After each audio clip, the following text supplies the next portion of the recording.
Mais la préparation, non, la préparation se déroule bien.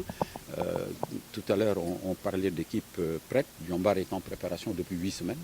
Donc, s'ils ne sont pas prêts, c'est qu'il y a un problème. Donc, je verrai dès le début du championnat si on est effectivement prêt. Mais en tout cas, les effectifs sont là.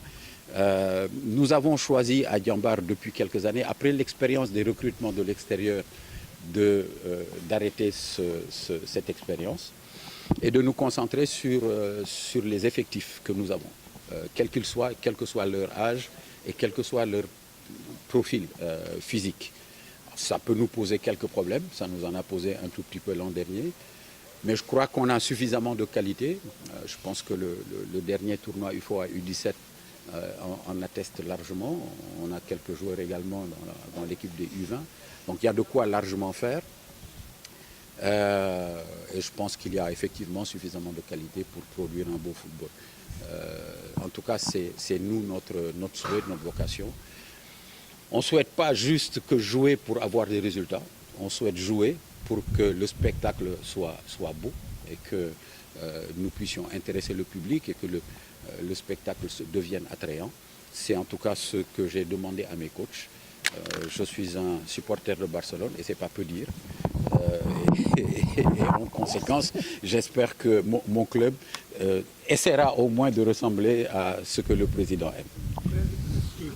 Écoutez, en réalité, l'équipe qui a pris le relais de l'équipe qui a été championne est totalement partie. Quand vous prenez Hassan Silla à droite, Keita, Sadi Gueye dans l'axe, Adam Mbeng à gauche, Pape Omar Gueye au milieu avec Nestor et Pathé 6 et devant Arfan Dafé, Dame Gueye et Moursam, tout le monde est parti. Oui, Salim Dao et autres, Khassim Soumaré, Ousseynou Ndiaye, Ousmane Mané maintenant, etc. Parce que ceux-là, Ousmane Mané, nous n'avions aucun intérêt à le garder en L2. Ousmane Mané est un gardien qui peut prétendre à jouer au niveau de l'équipe nationale locale.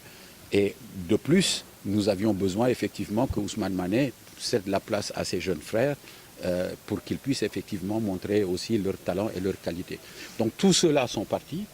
Mais aujourd'hui, nous avons une équipe avec des Hassan Bey, avec des Bilali Diallo, avec des Chérif Bodian, Ousseynou Niang qui est un peu plus connu maintenant avec Ibrahim Dramé, mais vous avez des Cheikh Bambadien, vous avez des Pape Saliou Ndoye que vous apprendrez à découvrir le long de ce championnat et qui sont des jeunes, je peux vous le garantir, qui sont pétris de qualité. Ce que je dis à mes coachs et à mes joueurs, c'est que ça ne sert à rien de tirer des plans sur la comète. Travaillons étape par étape et évaluons.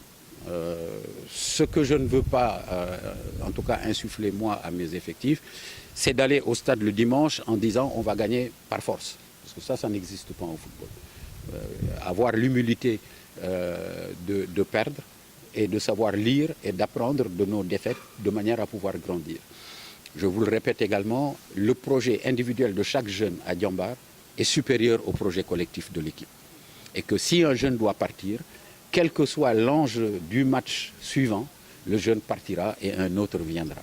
Et donc, aujourd'hui, si mon équipe descend en D2 et que toute l'équipe avant est partie, honnêtement, je suis un président satisfait.